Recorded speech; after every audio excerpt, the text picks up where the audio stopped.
Unemployment, deficits, gas prices are all down. Jobs, wages, and the rate of the insured are up. The United States of America right now has the strongest, most durable economy in the world.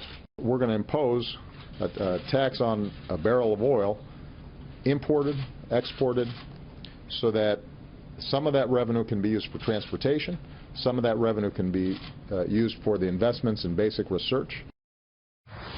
That was President Obama touting America's progress and then calling for a huge tax on oil. But here are your facts. Today we got employment data, unemployment number down to 5%, but it mostly reflects millions that have fled the job market. 151,000 jobs added last month. That was way below the consensus estimates. And some argue that up to 70% of those jobs were minimum wage jobs. Joining me now, Morgan Ortagus, Ross Gerber, and Brian Brenberg. Professor, let me start with you. Let's start with the jobs picture, the employment picture.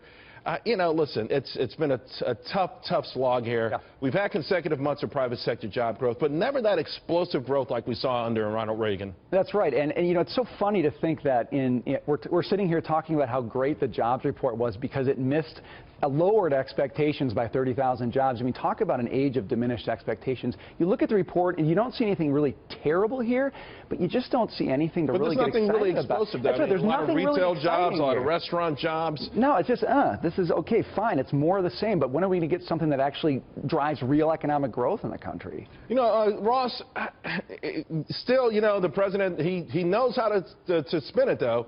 And you know, he talks about the consecutive months of private sector job growth and all of these things that make it sound and look pretty good. But I don't think the average person feels the sort of flowery nature that the president put out there today.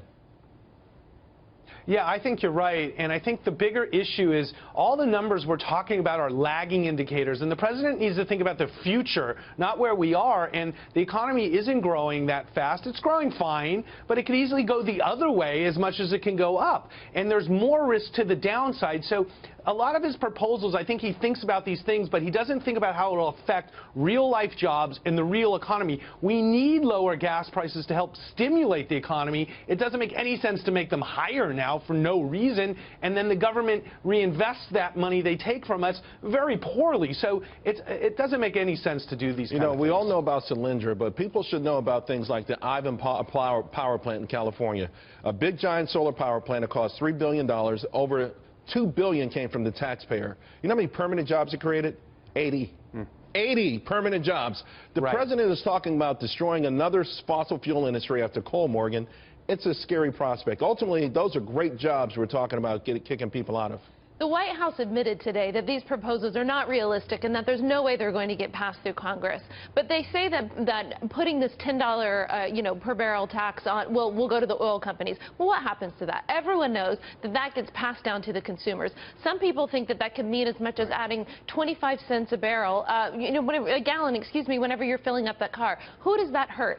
That hurts working families. So I actually think that he put Hillary Clinton in a sort of precarious situation today. Because if he's getting this conversation going, if you're talking about raising gas rates, that's hurting people who are making $30,000 a year, $50,000 a year, and trying to raise 3 or 4 kids. But when he was running for president, he said that certain things necessarily had to happen like that, higher energy prices and things like that. Then he should try living off 35 grand a year and raising 4 kids and see what it's like for his gas bills to go up. The economy, where do you think we are with the economy? Like you said, it's sluggish growth. We haven't seen a big explosive change. That means I don't think the Fed's going to do anything. Certainly March, April. They talked about wanting to hike rates 4 times this year. I don't think that's going to happen at all. Things just aren't popping. They aren't popping.